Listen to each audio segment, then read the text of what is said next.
గట్టిగా ఫిక్స్ అయితే ఈ అమ్మాయి ఏమో చాలా బాధపడుతుంది మావ. ఇంకా వాడు లేకపోతే ఉండలేనంతగా బాధపడుతుంది. ఆ అమ్మాయి నాకు చెప్తుంటే ఆ అమ్మాయి మాటల్లోనే తెలుస్తుంది. అసలు ఎలా ఏడుస్తుందంటే అది ఇంకా అసలు భరించలేం, అంత ఘోరంగా ఏడుస్తుంది ఆ అమ్మాయి చెప్తా.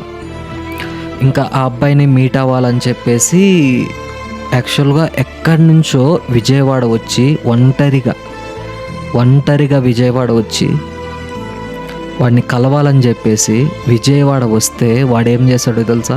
ఇక్కడ చీట్ ఎవరు చేశారో తెలుసా? ఆ అబ్బాయే. వాడు ఏం చేశాడంటే ఆ అమ్మాయితో ఎక్కడో ఉండి, వాడు విజయవాడలో ఉన్నాడా లేదంటే ఎక్కడో ఉన్నాడో ఈ అమ్మాయికైతే తెలియదు. ఈ అమ్మాయి వాళ్ళ ఫ్రెండ్కి కాల్ చేస్తే వాళ్ళ ఫ్రెండ్ ఇలా చెప్పాడంట, వాడిక్కడ లేడు, వాడు ఎక్కడో ఉన్నాడు అని చెప్పేసి వాళ్ళ ఫ్రెండ్ ఇలా చెప్పాడంట. వాడు ఫోన్ స్విచ్ ఆఫ్ పెట్టుకొని ఉన్నాడు.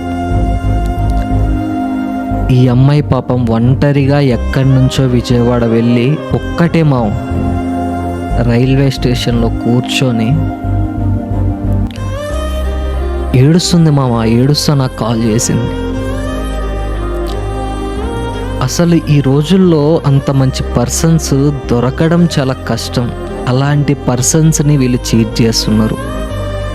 వాడు మళ్ళీ ఏం చెప్పాడో తెలుసా? ఈ అమ్మాయిని నేను ఇప్పుడైతే మ్యారేజ్ చేసుకుంటా, కొన్ని రోజులకి ఏదో ఒకటి చెప్పి డైవర్స్ ఇచ్చి మళ్ళీ నిన్ను చేసుకుంటా అని చెప్పాడంట. దానికి కూడా ఈ అమ్మాయి ఓకే దానికి కూడా ఓకే అంటుంది ఈ అమ్మాయి.